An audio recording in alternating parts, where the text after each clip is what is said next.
నమస్కారం, welcome to one TV news. ముందుగా headlines.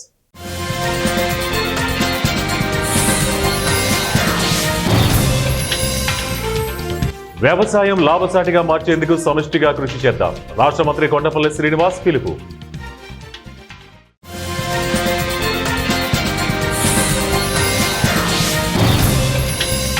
Mantralayam Raghavendra స్వామిని వదలని సైబర్ నేరగాళ్లు. నకిలీ వెబ్సైట్తో భక్తులకు శటకోపం.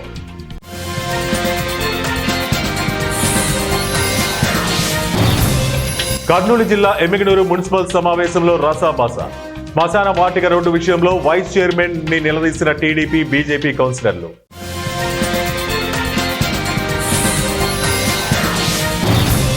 కడప నగరంలో కాలువ స్థలాన్ని ఆక్రమించి అక్రమ కట్టడాలను కట్టిన బాలాజీ డెవలపర్స్ యాజమాన్యంపై కఠిన చర్యలు తీసుకోవాలి.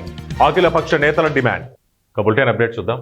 రాబోయే వినాయక ఉత్సవాలకు గుంటూరు ఇన్నర్ రింగ్ రోడ్డులో రాష్ట్రంలోని అతిపెద్ద 108 అడుగుల మట్టి విగ్రహాన్ని నిలబెట్టబోతున్నట్లు అమరావతి ఉత్సవ కమిటీ అధ్యక్షుడు నరేంద్ర రెడ్డి, కార్యదర్శి లక్ష్మీనారాయణ రెడ్డి, కార్పొరేటర్ బాలాజీలు తెలిపారు. ఈ సందర్భంగా వారు మాట్లాడుతూ ఆగస్టులో జరిగే వినాయక చవితిని పురస్కరించుకుని గుంటూరు ఇన్నర్ రోడ్లో అతిపెద్ద విగ్రహాన్ని ఏర్పాటు చేస్తున్నట్లు తెలిపారు. ఆగస్టు 27న విగ్రహాన్ని సాంప్రదాయబద్ధంగా హోమాలు, పూజలు నిర్వహిస్తున్నట్లు తెలిపారు. ఉత్సవాల సందర్భంగా వచ్చే భక్తులకు ఎటువంటి ఇబ్బంది కలగకుండా ముందస్తు ఏర్పాట్లు చేస్తున్నట్లు తెలిపారు. భక్తుల కోసం వివిధ రకాల స్టాల్స్, ఆటలు, సాంస్కృతిక కార్యక్రమాలు నిర్వహిస్తున్నట్లు తెలిపారు. 21 రోజులు స్వామివారికి అలాంటి కార్యక్రమాన్ని చేపట్టబోతుంది. 22వ రోజు నిమజ్జన కార్యక్రమం చేయబోతుంది. నిమజ్జనం ఎట్లా అవుట్ ఆఫ్ అంటే ఇక్కడే నిమజ్జనం ఇక్కడే జరుగుతుందండి. ఫైర్ ఇంజన్లు పెడుతున్నాము. జనాలకు ఏ ఇబ్బంది లేకుండా బారికేడింగ్ సిస్టమ్ ఉంటుంది, సెక్యూరిటీ సిస్టమ్ ఉంటుంది. ఎవరికి ఎటువంటి ఇబ్బంది కలగకుండా వచ్చిన భక్తులకి స్వామివారిని దర్శించుకొని ప్రశాంతంగా వెళ్ళే విధంగా అన్ని ఏర్పాట్లు మేము చేయబోతున్నాము. మొట్టమొదటిసారిగా ఆంధ్ర ఏర్పడినాక ఆంధ్రప్రదేశ్లో గుంటూరు జిల్లా ఇది అమరావతి మహాగణపతి అనే కార్యక్రమం మేము శ్రీకారం చుట్టాము. దీనికి అందరూ కూడా మాకు సహకరిస్తారని చెప్పి ఆశిస్తున్నాము. మొదటిసారిగా ఎక్కడైనా సరే భారీ విగ్రహం అంటే ఖైరతాబాద్ లేకపోతే తెలంగాణ అనుకుంటారు. మొదటిసారిగా అమరావతి మన గుంటూరు జిల్లాలో మేము శ్రీకారం చుడుతున్నాము. దానికి ఉత్తమ నేతలందరూ సహకరిస్తారు. అందరికీ నమస్కారం. ఈరోజు మన గుంటూరులో ఇన్నర్ రింగ్ రోడ్ ఫేజ్ 1లో మన అమరావతి మహాగణపతి ఈ ఉత్సవ కమిటీ ఆధ్వర్యంలో ఒక పెద్ద వినాయకుడిని వీళ్ళు ఎకో ఫ్రెండ్లీగా అంటే పూర్తిగా మట్టితోటి వీళ్ళు దీన్ని మనందరికీ కూడా భావితరాలకి ఏ విధంగా వినాయక చవితి జరుపుకుంటే ఈ నేచర్ మంచి అనిపించుకుంటుందో దానికి వీళ్ళు ప్రయత్నం చేస్తూ ఉన్నారు. సో ఈ నెక్స్ట్ రాబోయే రోజులకి అన్ని చోట్ల కూడా సో వీళ్ళ ద్వారా ఒక పబ్లిక్ కూడా ఒక మెసేజ్ కూడా వెళ్తూ ఉంది. ఈ రోజుల్లో అంతా కూడా మనము పొల్యూషన్ చేస్తూ ఉన్నాం కాబట్టి వీళ్ళ ద్వారా పబ్లిక్ ఒక మెసేజ్ వెళ్తూ ఉందని చెప్పి నేను భావిస్తూ ఉన్నాను. ఖచ్చితంగా ఈ అమరావతి మహాగణపతి ఉత్సవ కమిటీకి మా అందరి తరఫున కూడా పూర్తి సపోర్ట్ చేయడం జరుగుతుంది. అదేవిధంగా ఇంకా వీళ్ళు రాబోయే రోజుల్లో మంచి కార్యక్రమాలు చేపట్టాలని కోరుకుంటా ఉన్నాం. ఈ ఎకో ఫ్రెండ్లీ గణపతిని అందరూ కూడా ఆశీర్వదించి ఆ రోజు అందరూ కూడా దీన్ని విజిట్ చేసి వీరికి కూడా మంచి ఉత్సాహాన్ని ఇచ్చి ఇంకా వీళ్ళు రెట్టింపు ఉత్సాహంతో పనిచేసే విధంగా మనం గుంటూరు వాసులుగా వీళ్ళకి తగిన సపోర్ట్ చేయాలని కోరుకుంటూ సెలవు తీసుకుంటాం. వ్యవసాయం లాభసాటిగా మార్చేందుకు సమిష్టి కృషి అవసరమని మాజీ కేంద్ర మంత్రి పూసపాటి అశోక్ గజపతిరాజు, రాష్ట్ర మంత్రి కొండపల్లి శ్రీనివాసులు అన్నారు. సోమవారం విజయనగరం జిల్లా గజపతి నగరంలో ఏఎంసీ ఆవరణంలో నూతనంగా ఏర్పడ్డ మార్కెట్ కమిటీ ప్రమాణ స్వీకార సభలో వారు పాల్గొన్నారు. అన్నదాతలకు అండగా నిలవాలన్నారు. నూతన కమిటీ ప్రమాణ స్వీకారం చేశారు. ఎమ్మెల్యే కోళ్ల లలిత కుమారి, మాజీ మంత్రి పడాల అరుణ తదితరులు ఈ కార్యక్రమంలో పాల్గొన్నారు. బాధ్యతలు ఎప్పుడు వస్తాయి, ఆర్డర్స్ ఎప్పుడు వస్తాయి అని అందరూ కూడా వెయిట్ చేస్తున్నారు. విజయనగరం జిల్లాలో మొట్టమొదటి ప్రమాణ స్వీకారం కార్యక్రమంకి మనం నోచుకున్నాము. ఖచ్చితంగా గౌరవ ముఖ్యమంత్రి వాళ్ళు అగ్రికల్చర్ ఒక గ్రోత్ ఇంజన్గా ఒక అభివృద్ధిని వ్యవసాయాన్ని అభివృద్ధి బాటలో తీసుకెళ్ళడానికి రైతులకు పెద్ద ఎత్తున సహకారం చేస్తున్నారు. ఆ విషయం అంతా మనకు తెలిసిందే. గడిచిన సంవత్సర కాలంలో ప్యాడీ పేమెంట్స్ అవ్వచ్చు, కానీ అంటే ధాన్యం కొనుగోలు 48 గంటల్లో పేమెంట్ ఇస్తామని చెప్పి 2-3 గంటల్లోనే రైతాంగానికి పేమెంట్ ఇచ్చే పరిస్థితి ప్రభుత్వం కల్పిస్తూ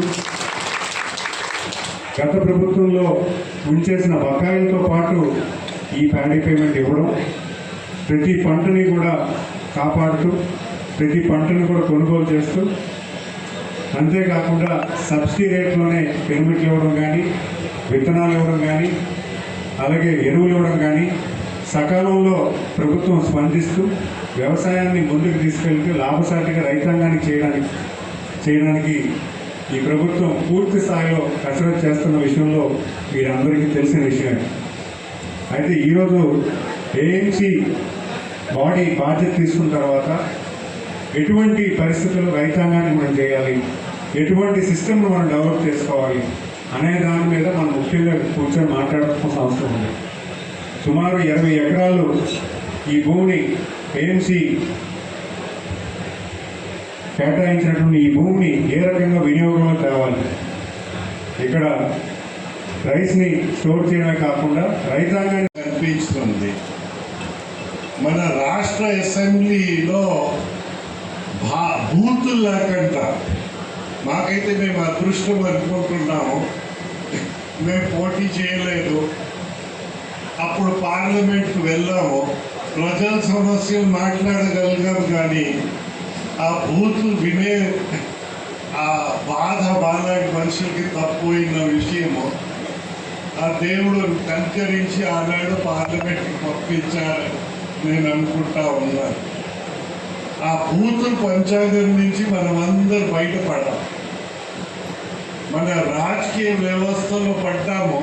అయితే ఒక లోటే, ప్రతిపక్షంలో ఉన్నవాళ్ళు శాసనసభకి వెళ్ళడం మానేశారు. అందుకోసం వారి ఆలోచన శాసనసభకి రావడం లేదని విషయం మనకందరికీ అర్థమవుతుంది. అలాంటి దుస్థితిలో బహుశా ప్రజాస్వామిక చరిత్రలో మొదటిసారి ప్రతిపక్ష వాళ్ళు ఆ సభకి వెళ్ళకుండా ఉన్నారంటే ఇది మాకలాంటి మనుషులకి బాధగా ఉంటుంది. ఎందుకంటే ప్రజాప్రతినిధులు ప్రజలు గౌరవించి వారి సమస్యల్ని, వారి ఆలోచనని వారు ఒక వారిదిగా ప్రజలకి ప్రభుత్వాలకి పని చెయ్యాలి. దాంతో తోడు నామినేటెడ్ పోస్ట్ కూడా ఒక వారధి. ఇప్పుడు ఇక్కడ ఏఎంసీ అనేది అగ్రికల్చర్ మార్కెటింగ్ కమిటీ. ఆ మార్కెటింగ్ని ఎలాగా పెంచాలి దానిపైన కొంత దృష్టి మీరు తీసుకురావాలని నేను నాకు తోచిన సలహా, మీరు పాటిస్తారా లేదా అది మీ ఇష్టం.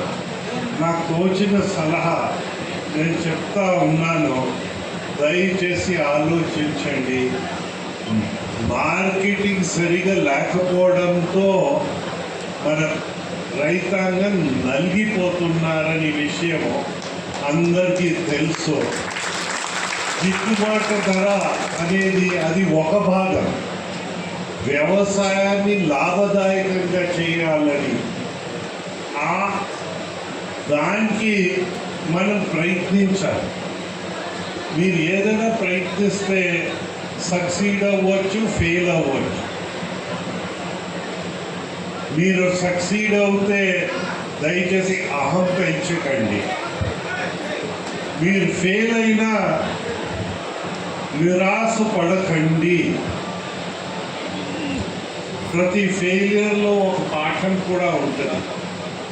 ఆ పాఠం నేర్చుకుంటే భవిష్యత్తులో ఆ తప్పులు లేకుండా మనం చేయవచ్చు. ఆ విధంగా మన ప్రవర్తన ఉంటుందని విషయం నేను నమ్ముతా ఉన్నాను. అయితే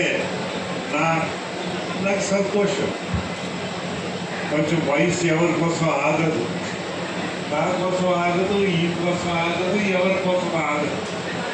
కొండపల్లి పైడితల్లి సైడ్ గారు మేము కలిసి పని చేశాం. ఆయన కూడా పార్లమెంట్కి వెళ్ళారు, జిల్లా పరిషత్లో ఉన్నారు. అయితే ఎమ్మెల్యేగా ఆయనకి అవకాశం. మంత్రాలయం శ్రీ రాఘవేంద్ర స్వామి మఠంలో సైబర్ నేరగాళ్లు రెచ్చిపోతున్నారు.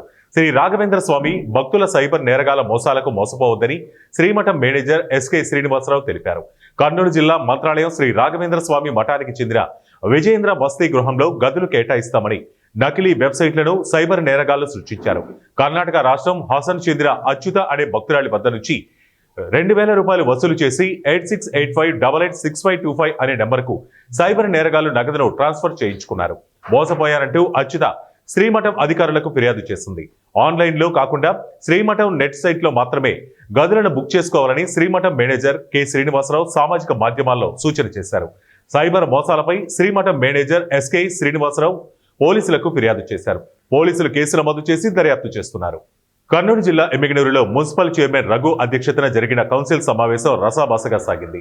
ఇటీవల టీడీపీ పార్టీ నుండి బీజేపీలకు చేరిన కౌన్సిలర్ దయాసాగర్ బీజేపీ పార్టీ కండువాతో సమావేశంలో పాల్గొన్నారు. దీంతో సమావేశానికి ఓ పార్టీ నుండి గెలుపొంది మరో పార్టీ కండువా వేసుకుని కౌన్సిల్కు ఎలా వస్తామంటూ municipal vice chairman Nazeer Ahmed నిలదీయడంతో ఇద్దరి మధ్య తీవ్ర స్థాయిలో వాగ్వాదం చోటు చేసుకుంది. మరోపక్క పట్టణంలో ఉన్న శ్మశాన వాటికలో రోడ్డు వేసేందుకు గతంలో కౌన్సిల్ సమావేశంలో ఆమోదం తెలపగా ఆ రోడ్డు విషయంలో వైస్ చైర్మన్ ను డబ్బులు తీసుకున్నారని ఆరోపణ చేయగా వాటిని నిరూపించాలని కూటమి నేతలను వైస్ చైర్మన్ నజీర్ అహ్మద్ నిలదీగా సభ మొత్తం గందరగోళం నెలకొంది. దీంతో ఇరు పార్టీలకు సర్ది చెప్పేందుకు మున్సిపల్ చైర్మన్ రఘు ప్రయత్నించిన ఫలితం లేకపోవడంతో బెల్ కొట్టి సమావేశాన్ని ముగించి వెళ్లిపోయారు.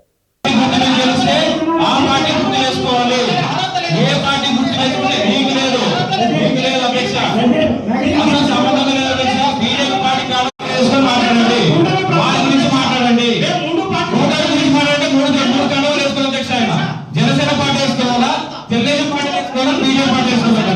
మూడు వేసుకుని మాట్లాడమన్నారు.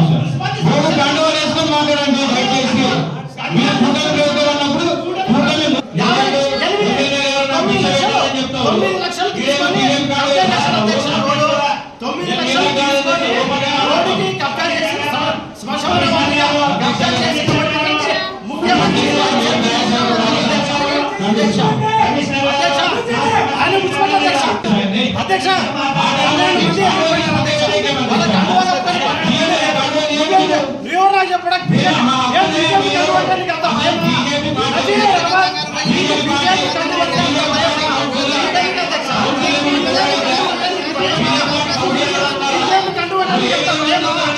భారతీయ జనతా పార్టీ అంటే నీకు ఎంత భయమా? ఎందుకు భయపడుతున్నావు? 12 మందిని మీ వాళ్ళని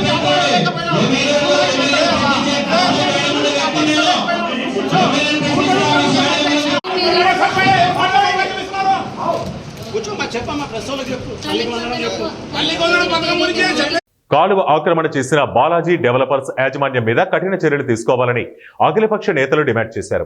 కడప నగరం రామాంజనేయపురంలో 424/4C 425 సర్వే నెంబర్లలో ఉన్న కాలువను పూడ్చి రియల్ ఎస్టేట్ వ్యాపారం చేసిన బాలాజీ డెవలపర్స్ యాజమాన్యం మీద కఠిన చర్యలు తీసుకోవాలని వామపక్షాల నేతలు డిమాండ్ చేశారు.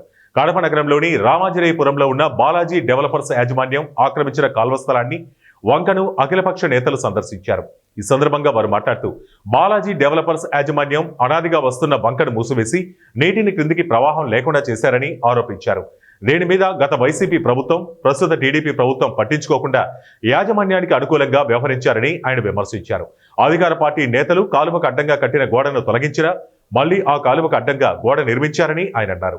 బాలాజీ డెవలపర్స్ యాజమాన్యానికి కార్పొరేషన్ అధికారులు ఏ రకంగా అనుమతులు మంజూరు చేశారని ఆయన ప్రశ్నించారు.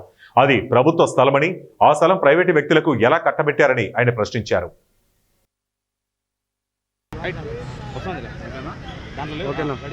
కడప నగరం రామాంజనేయపురం జర్నలిస్ట్ కాలనీ ప్రాంతంలో బాలాజీ డెవలపర్స్ వెంచర్ వేశారు. ఈ వెంచర్లో భూమి ప్రభుత్వ భూమి, కానీ ప్రైవేటు వ్యక్తులకి ఏ రకంగా కార్పొరేషన్ అధికారులు కట్టబెట్టారో సమాధానం చెప్పాల్సిన అవసరం ఉంది. పైగా వేసినటువంటి వెంచర్లో కూడా పైన సబ్జెక్ట్ నుంచి మహిళా పాలిటెక్నిక్ నుంచి చర్చి నుంచి కిందికి వచ్చేటువంటి ప్రధానమైన వంకని కాలువలో కుదించారు. ఆ కాలువను కూడా పూర్తి చేసి మొత్తం వెంచర్లో ఫ్లాట్లు అమ్మారు. దీని కారణంగా పైన ఉన్నటువంటి నీళ్లు కిందికి పోవడానికి ప్రజానికం తీవ్ర ఇబ్బందులు పడుతున్నారు. సబ్జైల్ నుంచి దిగువేట వరకు చాలా కాలం నుంచి అక్కడ వంక ఉంది. ఈ వంకను పూడ్చడం కారణంగా ఆ ప్రాంతంలో నీళ్ళని నిలిచిపోయే ప్రమాదం ఉంది. సబ్ జైలులో ఉన్నటువంటి మొత్తం నీళ్ళన్నీ కిందికి రాకుండా చర్చి దగ్గర ఆగిపోయేటువంటి పరిస్థితి ఉంది. చర్చితో ఆగిపోవడం వల్ల పోలీస్ లైన్లో ఉన్నటువంటి ఇళ్ళలోకి నీరు వెళ్ళేటువంటి పరిస్థితి కనిపిస్తూ ఉంది. అందుకోసం జిల్లా కలెక్టర్ జోక్యం చేసుకుని ఆ కాలువ మొత్తం పూడిక చేసి యథాతథంగా నీరు కిందికి ప్రవహించేటువంటి చర్యలు చేపట్టాలని చెప్పి మేము కోరుతా ఉన్నాం. దీనికోసం అఖిలపక్ష పార్టీ పర్యటన ఈరోజు చేశాము. ఈ పర్యటన సందర్భంగా అక్కడ ఉన్నటువంటి బాలాజీ డెవలపర్స్ యాజమాన్యం మీద తక్షణమే క్రిమినల్ కేసు నమోదు చేయాలి. ఆ మొత్తం భూమిని ప్రభుత్వం స్వాధీనం చేసుకోవాలి. కాలువకి అటువైపు ఇటువైపు 10 అడుగులు వదలాల్సినటువంటి అవసరం ఉంది. మొత్తంగా 15 అడుగులు కాలువ ఉండాలి. ఈ రీత్యా చూసినప్పుడు 20 అడుగుల వెడల్పుతో ఉన్నటువంటి కాలువని మొత్తం పూర్తి చేయడం వల్ల ప్రజలు ఇబ్బంది పడేటువంటి పరిస్థితి కనిపిస్తూ ఉంది. అందుకోసం తక్షణమే ఆ కాలువ పూడిక చేయాలి. ఈ అక్రమంగా ఆక్రమించినటువంటి బాలాజీ డెవలపర్స్ యాజమాన్యం మీద కేసు నమోదు చేయాలి. కలెక్టర్ జోక్యం చేసుకుని సమస్యను పరిష్కారం చేయాలి. ఆ రకంగా చేయని పక్షంలో రానున్న క్రమంలో అఖిలపక్ష పార్టీల ఆధ్వర్యంలో పెద్ద ఎత్తున పోరాటం చేయాలని చెప్పి మేము నిర్ణయించాం. కాబట్టి ఈ పోరాటానికి కడప నగర ప్రజానికం కూడా సహకరించాలని చెప్పి మేము విజ్ఞప్తి చేస్తా ఉన్నాం. ప్రజా దర్బార్కు వచ్చిన ఫిర్యాదుదారులకు త్వరితగతిన పరిష్కారం అందించాలని జిల్లా జాయింట్ కలెక్టర్ అదితి సింగ్ పేర్కొన్నారు. పీజీఆర్ఎస్ కార్యక్రమం ద్వారా స్వీకరించిన అర్జీలకు త్వరితగతిన పరిష్కారం అందించాలని జాయింట్ కలెక్టర్ అదితి సింగ్ అధికారులను ఆదేశించారు. జిల్లా కలెక్టరేట్లోని సభాభవన్లో ప్రజా ఫిర్యాదుల పరిష్కార వ్యవస్థ కార్యక్రమం జరిగింది. ఈ కార్యక్రమానికి జాయింట్ కలెక్టర్ అదితి సింగ్ వివిధ శాఖల జిల్లా అధికారులు హాజరై ప్రజల నుంచి అర్జీలను స్వీకరించారు. ఈ సందర్భంగా జాయింట్ కలెక్టర్ అదితి సింగ్ మాట్లాడుతూ ఫిర్యాదుదారులకు అధికారులు క్షేత్రస్థాయిలో క్షుణ్ణంగా పరిశీలించి పారదర్శకంగా విచారణ చేయాలన్నారు. అర్జీదారులు సంతృప్తి చెందేలా నిర్ణీత గడువులోపు తప్పనిసరిగా పరిష్కరించాలని సూచిస్తూ అనంతరం అర్జీదారుల నుంచి వారి అర్జీలను స్వీకరించారు. ప్రజల సమస్యలు పరిష్కరించడంలో జిల్లా అధికారులు సమన్వయంతో పనిచేయాలని అన్నమయ్య జిల్లా కలెక్టర్ శ్రీధర్ చామకూరి పిలుపునిచ్చారు. రాయచోటి కలెక్టరేట్లో సోమవారం నిర్వహించిన ప్రజా సమస్యల పరిష్కార వేదిక కార్యక్రమంలో పాల్గొని ప్రజల నుంచి జిల్లా కలెక్టర్ శ్రీధర్ చామకూరి అర్జీలను స్వీకరించారు. ఈ కార్యక్రమంలో జిల్లా కలెక్టర్తో పాటు కార్యక్రమంలో joint collector Adarsh Rajendran, RDO Srinivas, STC Raghavendra ప్రజల నుంచి అర్జీలు స్వీకరించారు. ఈ కార్యక్రమంలో వివిధ శాఖల జిల్లా అధికారులు తదితరులు పాల్గొన్నారు. ఈ సందర్భంగా జిల్లా కలెక్టర్ మాట్లాడుతూ ప్రజలు తమ సమస్యల పరిష్కారం కోసం జిల్లా నలుమూలల నుంచి వస్తున్నారని, అధికారులు సమస్యలు పరిష్కరించడంతో వేగవంతంగా పనిచేయాలన్నారు.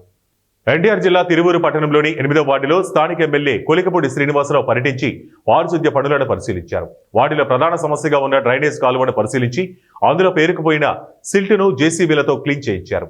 వర్షాకాలంలో ఎక్కడా కూడా మరుగునీరు ఆగకుండా డ్రైనేజీ వ్యవస్థను సక్రమంగా ఉండేలా చర్యలు తీసుకోవాలని సంబంధిత అధికారులను ఆదేశించారు.